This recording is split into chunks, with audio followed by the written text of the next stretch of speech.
स्वागत है आपका हमारे स्टडी मैथ क्लास चैनल में। आशा करता हूं आप लोग बहुत अच्छे होंगे।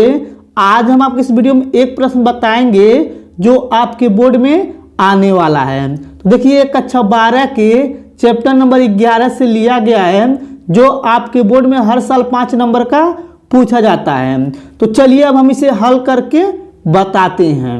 अब देखिए जो पहला नंबर प्रश्न यहाँ पे लिया गया है, चलिए पहले इसको पढ़ लेते हैं। तो देखिए यहाँ पे लिखा हुआ है, यदि 3 सदिश ए वेक्टर, बी वेक्टर तथा सी वेक्टर इस प्रकार हैं कि परिमाण ए वेक्टर बराबर 3, परिमाण बी वेक्टर बराबर 4 तथा परिमाण सी वेक्टर बराबर 5 और इनमें से प्रत्येक अन्य 2 सदिशों के योगफल पर लंबवत है, तो परिमाण में A vector plus B vector plus C vector को ज्ञात कीजिए। देखिए हमें परिमाण में A vector plus B vector plus C vector का मान ज्ञात करना है। ठीक है, देखिए यहाँ पे क्या करेंगे, सिंपल तरीके लिखेंगे हल। ठीक है, हल लिखने के बाद देखिए यहाँ पे सिंपल तरीके जो दिया है उसको लिखेंगे।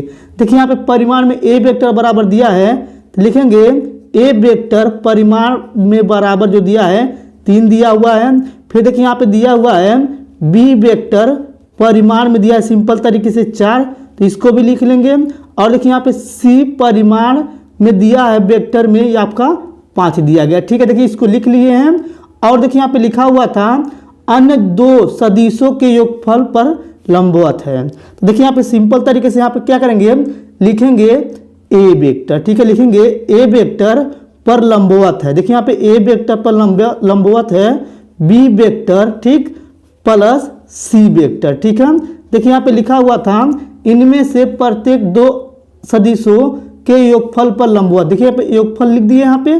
ठीक, फिर इसके बाद क्या करेंगे, यहाँ पे सिंपल तरीके लिखेंगे बी वेक्टर पर लंबवत है। ठीक है, यानी कि यहाँ पे सिंपल तरीके से हो जाएगा सी ए वेक्टर प्लस ए वेक्टर हो जाएगा। ठीक है, फिर इसके बाद क्या करेंगे, सिंपल तरीके से यहाँ पे लिखेंगे सी वेक्टर पर लंबवत है सिंपल तरीके से, यानी कि बी वेक्टर प्लस ए वेक्टर। ठीक है, कोष्टक बंद कर देंगे।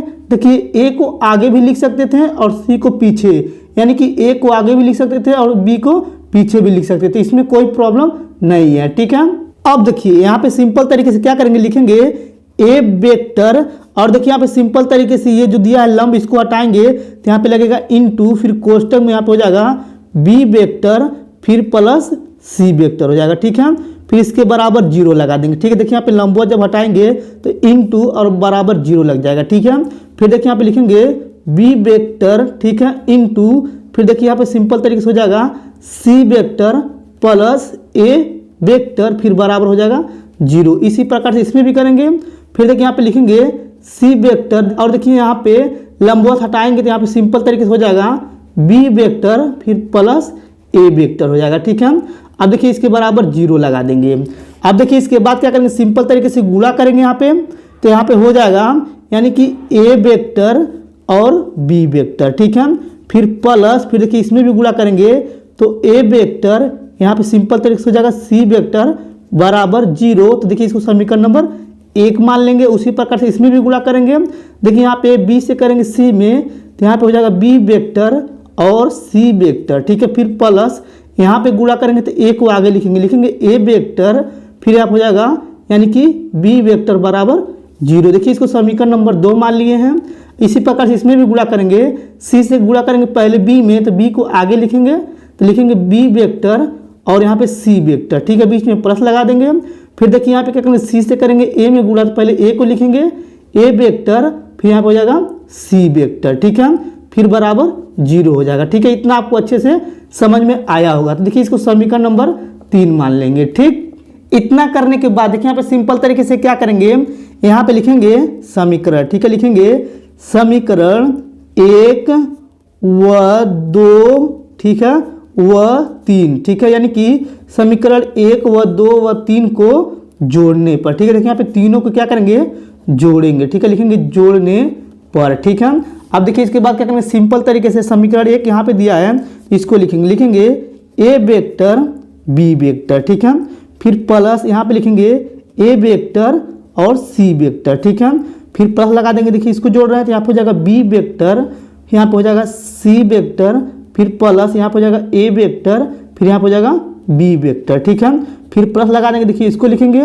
यहाँ पे हो जाएगा बी वेक्टर और सी वेक्टर, फिर प्लस यहाँ पे हो जाएगा ए वेक्टर और सी वेक्टर बराबर 0 लगा देंगे। ठीक, इतना आपको अच्छे से समझ में आया होगा, यानी कि समीकरण 1 और समीकरण 2 समीकरण 3 को जोड़ लिए। ठीक, इतना करने के बाद चलिए थोड़ा सा ऊपर कर लेते हैं। अब देखिए थोड़ा सा ऊपर करने के बाद क्या करेंगे, यहाँ पे लिखा हुआ ए वेक्टर बी वेक्टर, और देखिए यहाँ पे ए वेक्टर बी वेक्टर को जोड़ेंगे तो यहाँ पे सिंपल तरह से हो जाएगा 2 ए वेक्टर बी वेक्टर हो जाएगा। ठीक है, फिर प्लस, और देखिए यहाँ पे लिखा हुआ है ए वेक्टर सी वेक्टर, और यहाँ पे भी ए वेक्टर सी वेक्टर है, इसको जोड़ेंगे तो हो जाएगा 2 ए वेक्टर और यहाँ पे हो जाएगा सी वेक्टर। ठीक है, फिर प्लस लगा देंगे, और देखिए यहाँ पे बी वेक्टर और सी वेक्टर को यहाँ पे जोड़ेंगे तो सिंपल तरीके से हो जाएगा 2 बी वेक्टर और सी वेक्टर फिर बराबर 0 हो जाएगा। ठीक, इतना आपको अच्छे से समझ में आ रहा होगा। अब देखिए इसमें दो सभी में कॉमन आ रहा है, 2 कॉमन ले लेंगे तो यहाँ पे बचेगा यानी कि ए वेक्टर बी वेक्टर। ठीक है, फिर प्लस यहाँ पे बचेगा ए वेक्टर और यहाँ पे सी वेक्टर, फिर प्लस यहाँ पे बचेगा बी वेक्टर और यहाँ पे बचेगा सी वेक्टर। ठीक है, फिर बराबर 0 हो जाएगा। ठीक, देखिए इसको समीकरण नंबर 4 मान लेंगे। ठीक, इतना आपको अच्छे से समझ में आ रहा होगा। चलिए थोड़ा सा ऊपर कर लेते हैं। अब देखिए थोड़ा सा ऊपर करने के बाद क्या करेंगे, सिंपल तरीके से यहाँ पे हमें निकालना है ए वेक्टर प्लस बी वेक्टर फिर प्लस सी वेक्टर का परिमाण निकालना। ठीक है, तो क्या करेंगे, हम इसका होल स्क्वायर कर देंगे, फिर बराबर लगाएंगे, फिर यहाँ पे लिखेंगे ए वेक्टर के परिमाण का होल स्क्वायर फिर प्लस बी वेक्टर के परिमाण का होल स्क्वायर फिर प्लस सी वेक्टर के परिमाण का होल स्क्वायर फिर प्लस यहाँ पे हो जाएगा 2, फिर कोष्टक में लिखेंगे यानी कि ए वेक्टर यहाँ पे हो जाएगा बी वेक्टर फिर प्लस यहाँ पे हो जाएगा सिंपल तरीके से यानी कि बी वेक्टर और सी वेक्टर फिर प्लस यहाँ पे हो जाएगा सी वेक्टर फिर ए वेक्टर फिर कोष्टक बंद हो जाएगा। ठीक है, देखिए एक फार्मूला है। ठीक, इतना आपको अच्छे से समझ में आ रहा होगा।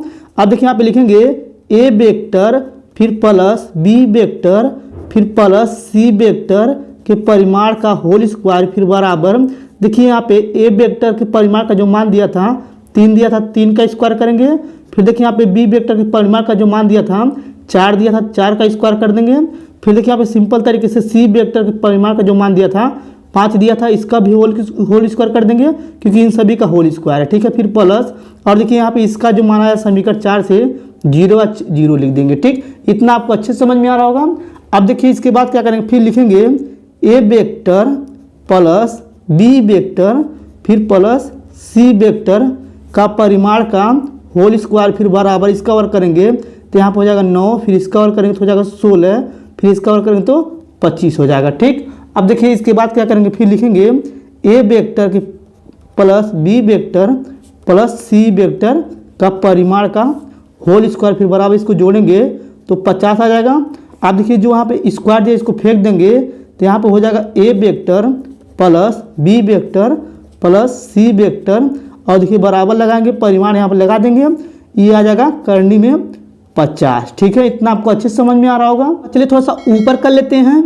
अब देखिए थोड़ा सा ऊपर करने के बाद फिर यहाँ पे लिखेंगे A vector plus B vector plus C vector के परिमाण बराबर, देखिए इसको क्या करेंगे, गुणनखंड कर देंगे तो यहाँ पे हो जाएगा 2 गुणे 5 गुणे 5 हो जाएगा। ठीक है, फिर देखिए यहाँ पे लिखेंगे A vector plus B vector plus C vector का परिमाण बराबर, देखिए यहाँ पे करनी से बाहर आ रहा है 5 तो 5 बाहर लेंगे और यहाँ पे लिखेंगे करनी में 2। ठीक है, देखिए आपका यही आंसर हो गया। ठीक, अगर आपको ये मेरा पूरा वीडियो अच्छे तरीके से समझ में आ गया होगा तो हमारे वीडियो को लाइक और कमेंट जरूर कर दीजिएगा। अगर अपने चैनल पर न्यू होंगे तो चैनल को सब्सक्राइब जरूर कर दीजिएगा। धन्यवाद।